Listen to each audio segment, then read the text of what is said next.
Hey, hi, hello. Cheers to a new week and a new video, or an old week. I don't know when I'm gonna be posting this, but we shall see. Today I wanted to have a really quick, super informal chit chat, as you can tell from the coffee cup and from chilling outside my yard, because y'all, it is 65 degrees outside and I am just so excited about that fact, because all I want to do in life is wear all of my pretty spring clothes. I mean, that's really what it comes down to.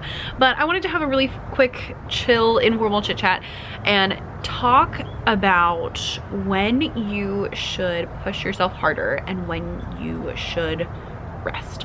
So, as my Enneagram 1 self likes to do, I personally tend to be a like go productivity, have to meet all the goals, have to do all the things kind of person. Like, that's just my default setting.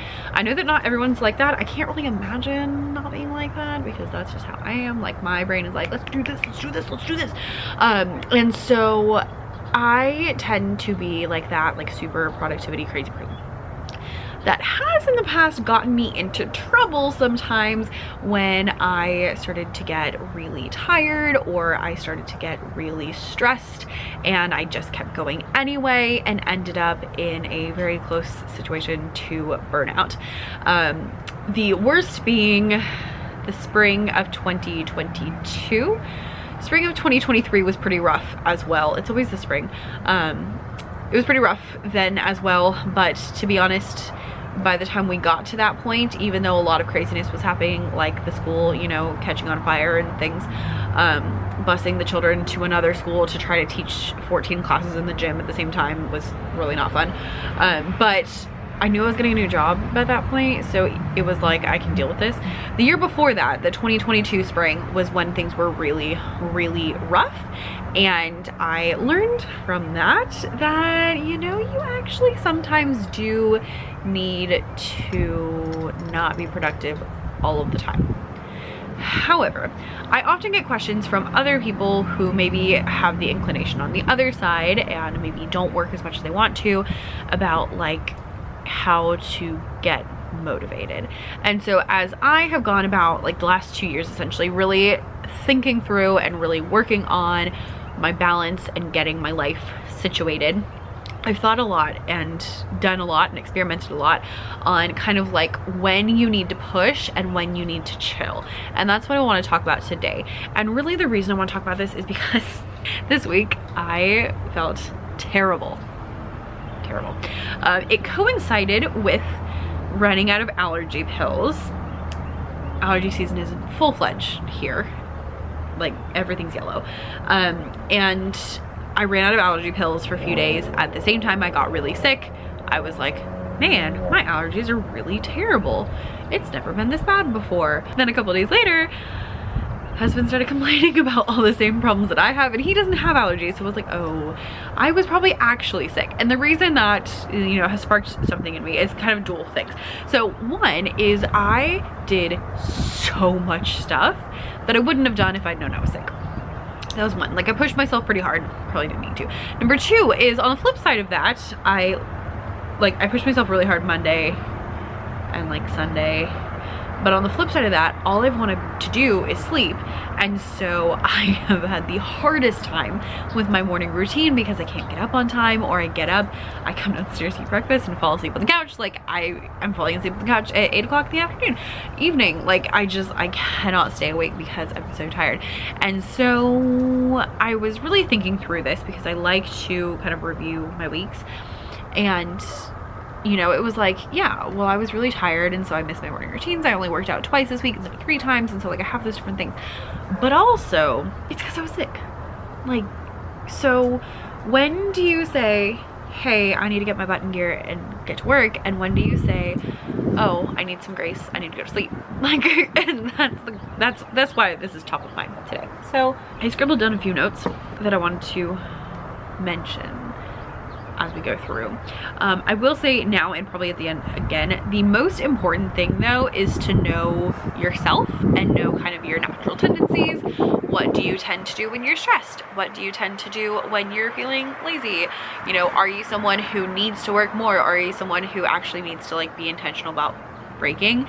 Those are things that you need to know about yourself that I can't tell you because I probably don't know you. So I can tell you about myself, but you know, that may or may not be helpful for you because we're not the same person. So sometimes in life, and I would say the majority of the time for most of us, you need to keep going.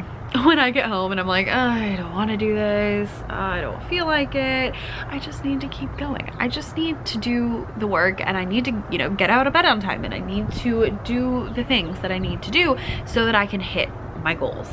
And a couple of ways that I know, hey, I need to do these things is if I am feeling really lazy.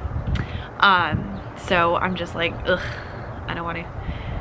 That's not a good reason. I need to do it anyway. If I'm really unhappy with where I currently am, so if I'm constantly like, oh, I need to do this, oh, I need to do this, oh, I don't like, you know, this XYZ about my shop, or if you're like, I hate where I am, I don't have any disposable income, or I don't love my job and I want other options, like those are times when you need to kick your butt in gear and you just need to get to work. Okay? If you're having all those thoughts, you need to work. You need to get yourself together. You need to open that laptop and you need to do something. I don't know what it is, but you need to get to work. You need to sit down with piece of paper and pencil, figure out what you need to do, and then you need to do it. And you need to do it whether you feel like it or not. Okay? That's your tough love, because whether you feel like it or not, things are gonna happen. Like today, I was teaching pre-K and we were playing a game, kind of like Duck Duck Goose, but with a song, It's Just Gonna Task It.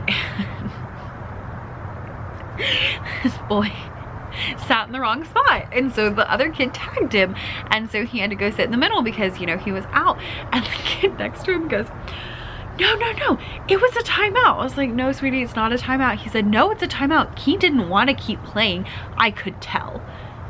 And I told him, same thing I'm gonna tell you. Whether he wants to keep playing or not, the game is still on. You can't just decide you don't want to keep playing in the middle of the game. That's not how this works. That's not how this works. You know, the football players can't be in the middle of the game and be like, I'm done, I'm out. Who cares about the Super Bowl? I no longer care. Like, it doesn't matter. And life is going on, whether you like it or not. Every day you wake up a little bit older, more time has passed, and you can either wake up closer to your goals or wake up further from your goals. You have the choice, but you have to get in the game and you have to keep playing. So being lazy is not gonna help. And there's gonna be a lot of days where you don't feel like it just because you don't feel like it. Too bad. That's the kind of teacher I am. I'm like, doesn't matter, you're still out. Sorry.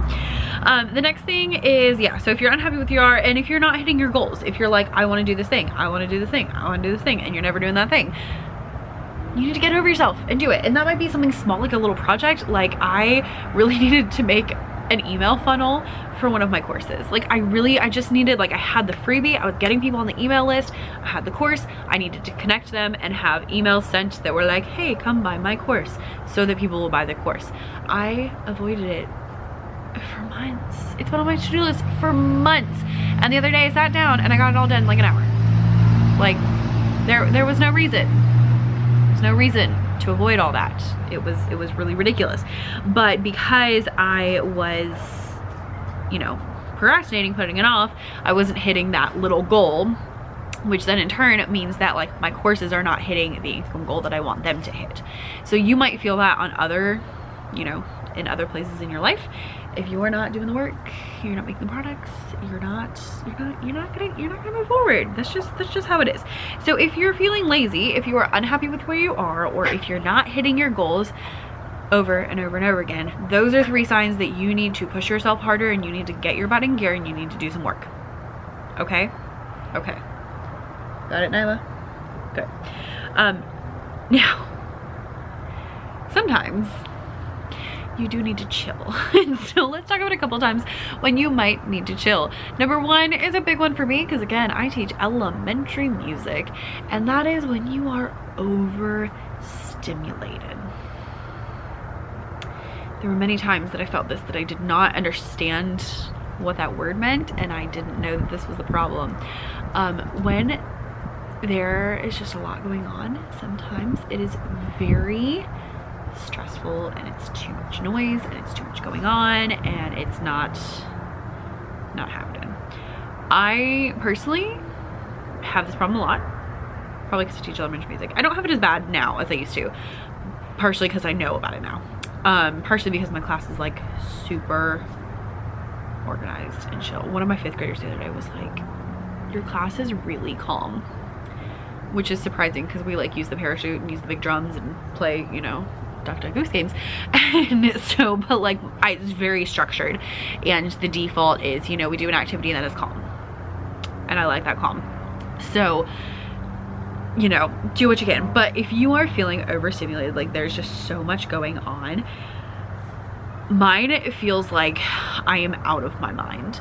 It's like my mind is racing and I can't turn it off, and it's just like everything is irritating me and I just can't. When I feel overstimulated, that is a time that I need to chill, and that's not always possible. You know, if I'm in the middle of teaching a class, I can't just be like, sorry guys, we're done. But if I am driving home and I notice that I'm feeling all those things, then I know when I get home I need to chill for a minute and I need to get myself kind of under control. So it's not always something I can help immediately, but it is something that I can eventually help. Number 2 is when you start to feel really, really stressed. Whew. Because, you know, when you're stressed, it's actually not helpful to keep working. These are the revolutionary things that I have learned in the last couple of years, because it can just make it worse and worse and worse. And so if you're feeling stressed, you need to find some time to chill. It may be right this second. It may be that you have to plan something for later, but that is something you should have. If you are sick, that is a great time to chill. That is a good time to have some grace about your morning routine, because your body physically needs to get better, as well as if you are tired and you just need some sleep and your body just really physically needs to get better. Those are all times when you need to add some rest into your day, or if you know, fell asleep on the couch at 7 o'clock in the evening, you need to give yourself a little bit of grace in those circumstances. So when you're feeling overstimulated, tired, stressed, sick, those are times when it is not helpful to go to work. Okay. Now, a couple of things that will help you with kind of figuring out both sides of the coin, because both sides of the coin are really important. Like having the rest and relaxation and also having the productive times. Having rest will actually make you more productive and more excited to do those productive things. Crazy. Little story. I used to work out like 5 days in the morning, like every day in the morning. Get up, work out. And I recently decreased it to 3 days. And I was doing 5 times, or sometimes it was 4 times, 20 minutes. Now I'm doing 3 times for 30 minutes. So I'm actually getting about the same amount of exercise in, just in 3 days instead. And then the other 2 days, I'm just getting up and writing my journal, and then I have extra time for work in the morning. It has been monumental. I love it so much.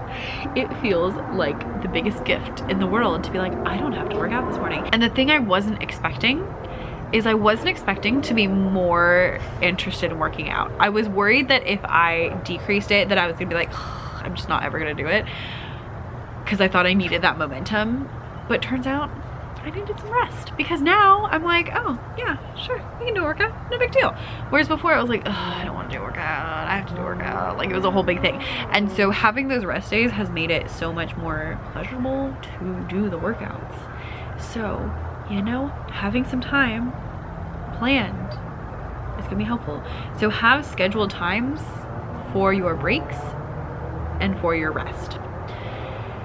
When you are planning out your week, have certain times blocked off where you are not planning to be productive.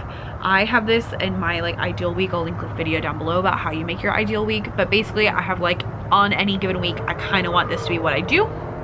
And in there, I have certain times where I'm working and certain blocks where I'm not. So in my head, I have like my morning block.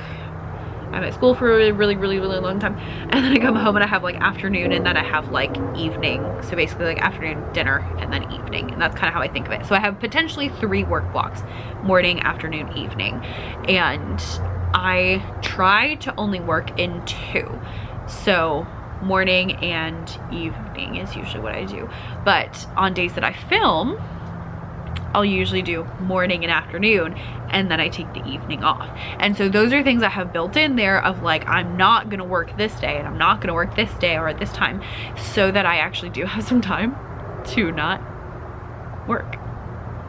It's a crazy concept, really crazy, I know. I know some people like don't work the weekends. As a full-time teacher, I find it really helpful to be able to work weekends. I don't work every weekend. I kind of just take it as it goes and see kind of how I'm feeling and how much work I have to do. This week I am judging auditions for the Arts Magnet School on Saturday, so I will probably not be working on my business, but I am excited to do it, especially because I went to this school, and so it's like very full circle to be like, oh my gosh, I cannot believe like I'm judging the kids who are like gonna go there. Crazy. So schedule times for break and for rest, and have those in your calendar so that you know when they're coming, so that you're not stressed, which leads me to point number 2, and that is rest before you're tired. This was revolutionary to me because I tend to be like go go go go go until I just like hit a wall, I'm done, I can't do anymore. And so when I first started scheduling and rest, I would be like, but I could totally do work right now. Like I have no reason not to. I feel fine. But what I found was that if you take some time to chill before you feel tired and you rest before you're exhausted, then you don't reach that point of exhaustion as often because you're already okay. Some of you are probably like, these are really obvious, but to me it was really revolutionary to be like, oh my gosh, if I have, you know, time to chill and time to rest before I'm actually tired and desperately need it, I don't need it as much. Okay. And my third point is that while you are, you know, doing your planning and stuff, review each week as it goes by. So at the end of the week, that's actually how this whole thing came to pass, is I was sitting down and I was thinking, you know, hey, what are things that I've done this week? What are things that I've done well? What are things I haven't done well? And that's kind of how I go through them each week. And this week I was like, oh, I've been really terrible at my morning routine. Then I was like, it's because I needed sleep. Like that's an understandable reason, and so like that's okay. And that led me to down the whole tangent of like, okay, well, when is it okay to skip my morning routine, and when is it not okay to skip my morning routine? Like, when am I being lazy, and when do I just really need some sleep? So that's where this all came out of. But I like, you know, just checking in weekly, and it doesn't have to be a big huge thing, but just have a couple questions that you ask yourself before you look at next week. And while you do that, then you notice things like, hey, I don't feel good, or hey, I need more rest, or hey, I didn't hit any of my goals this week and I need to get my butt in gear. So have a quick little review each week that helps you out with those things. So I'm gonna go finish doing that now.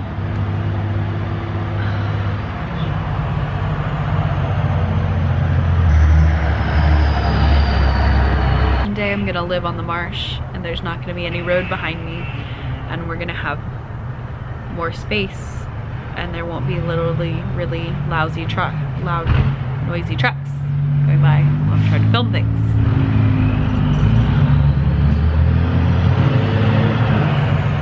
Gracious. All right, so I'm gonna go finish my little review of the week and hang out with my pups inside. So thanks for hanging out with me, and I guess I'll go heat this up. Did you see my Animal Kingdom mug? It's the tree. He's my favorite. Koala guy.